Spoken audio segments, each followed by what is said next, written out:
with Beckman House in partnership with Canarm, and today I'm showing you how to install a vanity light. Ensure power is turned off prior to installing any light fixture. This fixture must be installed following your local building codes. If unsure how to do this, please consult an electrician.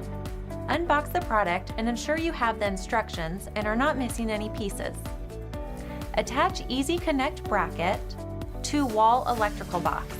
Adjust studs to correct length for your canopy and lock in place with a hex nut. Make all electrical connections using the Easy Connect bracket. The Easy Connect feature is one of my favorites. It's a huge time saver, no twisting of wires, and it speeds up the install. Push house wire into appropriate inserts.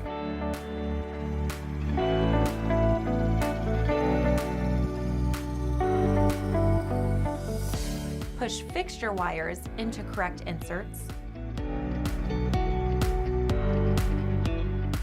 And carefully tuck wires into electrical box.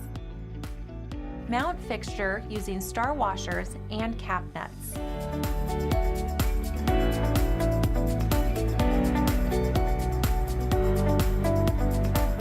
Finish installation with bulbs and attach glass to fixture. And remember to turn the power back on. And that's how you install a vanity light.